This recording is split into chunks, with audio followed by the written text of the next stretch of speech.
We've learned enough PHP by now that we can build dynamic websites. We can build pages that link to other pages, web forms that submit data, and even access cookies to remember user data from page to page.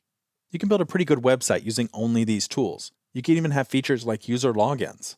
But as your site complexity increases, you're going to reach the limits of what you can do with just PHP alone. And quickly you'll discover that adding a database makes a lot of sense. A database is going to allow you to both read and write data. Mostly with PHP so far, we've been reading data that we had coded ahead of time. Writing data can be done with just PHP alone, but the process is more complicated than it is to just set up a database. Databases also let you store more data, keep it better organized, they're faster to access the data, and it's much easier to manipulate the data, especially if we want to manipulate a lot of data all at the same time.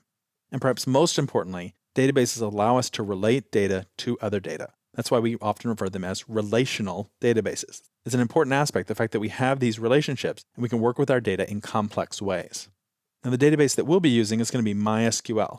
MySQL is open source and free, just like PHP. You can use other databases with PHP, almost any database you want. You just have to change the way that you connect to the database. But we're going to be using MySQL because it's easy to use, it's very popular, and you're going to find lots of support for it out there if you run into problems. And it also provides a good introduction to many common database concepts that you're going to find in any database that you use. If you've never worked with a database before, chances are that you have worked with a spreadsheet like Microsoft Excel, and you've seen people put data in there that's not just numbers that they're adding up. They'll put columns like first name and last name and so on. A database is similar to this in that it has columns and rows which are populated with data. A spreadsheet page is what we would call a database table. And you can have multiple tables the same way that many spreadsheets often let you have different worksheets that you can switch between.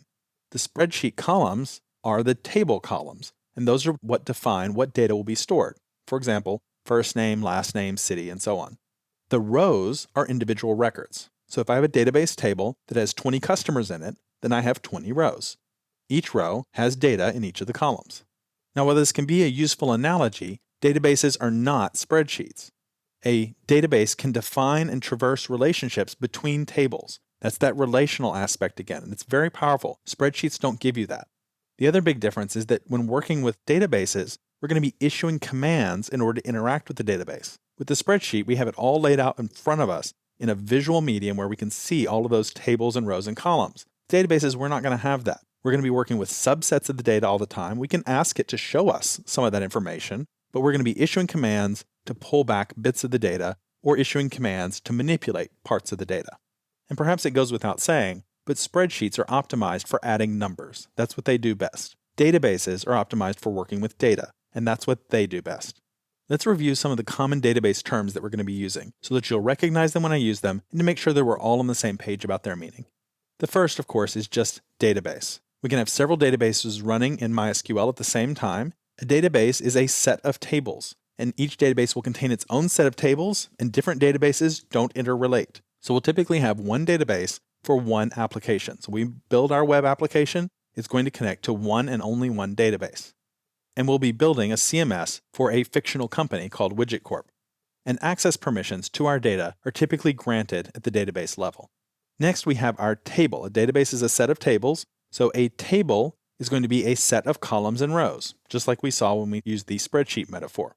Now, each table is going to contain one type of information. That type is a single building block of our web application, and it's going to be a plural noun. So, for example, products, customers, orders, countries, students, books, transactions. Those are good examples of nouns that would be in our application. And notice that they're all plural because our table is going to be a container holding many of these things. And the nouns don't have to be concrete. They can represent more abstract ideas like favorites or settings. And where with our databases they don't interrelate, our tables very much will interrelate. We're going to want to create relationships between our tables. Next, we have column. A column is a set of data of a single simple type. We saw that in the spreadsheet example. So we have first name, last name, email, password, and columns have types. So we have certain kind of data that goes in certain kinds of columns. So strings go into the strings column, integers go into the integers column, and so on. We also have rows. That's a single record of data. So for example, I might have a row that was Kevin Skoglund, ks@email.com, and secret, and that corresponds to the column types that I listed in the example above. And then last of all, we have a field. And a field is the intersection of a column and a row. So for example, in the first name column, In the field for the user Kevin, I have the data Kevin. So the field is actually the intersection between the two. Now, field is often used interchangeably with column, and you'll very often hear me flip the two around. Don't let that throw you, but technically speaking, a field is an intersection of a row and a column.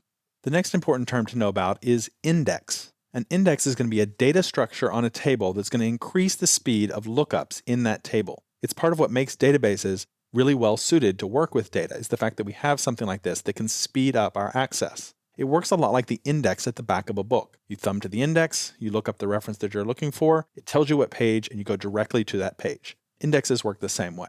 And then we have this idea of a foreign key, and that's going to be a table column whose values are going to reference the rows that are in another table. So this is where we're going to create our relationships. This is how we'll create relational databases, is by using foreign keys. And we'll get to this a little more when we talk about creating relational tables. But I wanted to at least introduce the term to you here.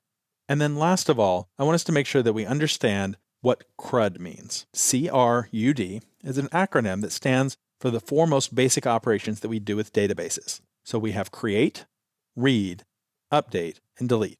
And together, these are the four most basic operations that we perform with databases. We'll create new rows in our database tables, we'll read back data, we'll update the data, and we'll delete data from it. So if you hear me say we're going to take care of the CRUD now, what I mean is that we're going to write the PHP code that's going to allow us to perform these four basic operations. And we're going to learn how to do all four of those. But first, we need to go into MySQL and create our database.